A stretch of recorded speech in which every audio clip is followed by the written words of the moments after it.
So you're a spiritual seeker or you're on a healing journey and you're exhausted and confused because there's so many things. It's like there's parts work, there's EFT, there's Vipassana, meditation, there's Kundalini yoga, there's Byron Katie's The Work, there's this, that, the other, 6 ways from Sunday, and it's also, gosh dang, exhausting. My heart rate's up just talking about it.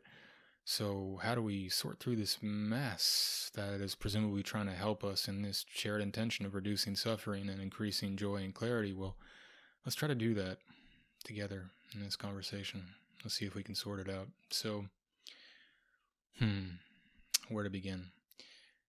I think it's helpful to maybe put down our hats, our little identification hats. Sometimes we're practitioners or we're loyal because we've been helped by a certain modality and we say, this is the right way, this is the best way, and all the other ways are kind of good. Maybe they work for other people, but they're probably not as good as mine. So let's just put that down right now and assume that they're all part of the Harry Potter Horcrux, but the good kind, the Gryffindor kind, not the Voldy kind. So if we assume that and we're just open instead to all the stuff and just assume that it's like a toolkit that we can assemble from different parts that have been dropped into different human beings and expressed through their vessel, if you will, then we can start to think,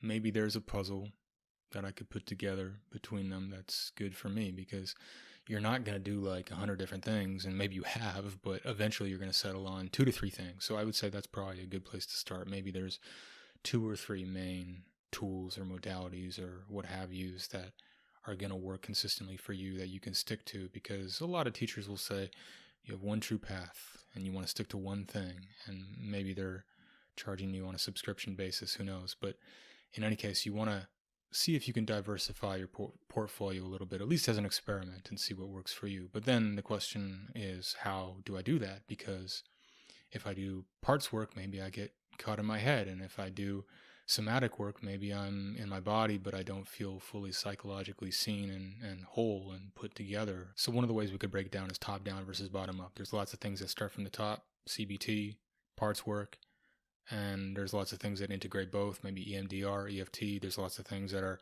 bottom up that are really somatic experiencing, the letting go technique, really getting into the nitty gritty of what you're feeling and the sensations. And if we're all the way down on the bottom, maybe we miss some of the benefits of the top. And if we're oriented on the top, maybe we're missing some of the things on the bottom. So that's the first thing I would say as a suggestion in terms of integrating your toolkit, is just asking, am I focused on modalities that are more up here? And could I bring in 1 or 2 that are also down here? Or am I too much down here? Could I bring something up here?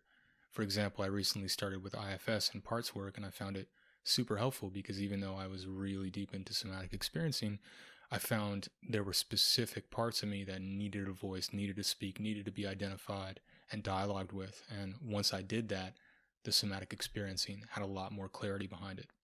So if you're on the side, for example, of heavy into meditation, heavy into non-dual awareness, you might have noticed that there's a suppression there that can happen emotionally and unintentionally, and a nervous system dysregulation that can happen in perpetuity if you don't bring in some of these other psychological elements or more intentional emotional work.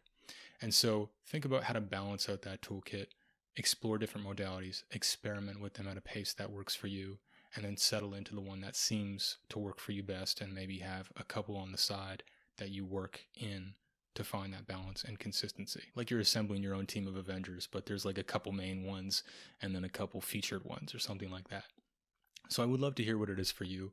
What tools have worked for you? What have you settled on? What hasn't worked for you? Doesn't mean we have to diss anything, but it's just out of curiosity. Maybe something had promise, but then it turned out that it didn't resonate with you in the end. So I'm really curious about how you've navigated this, how you think of this, and what your journey has been with this. Maybe you started with something and were really dedicated to it at first, but then realized, hey, wait a second, this other thing over here is super useful to me as well, even though I wasn't originally as open to it as I maybe thought I could be.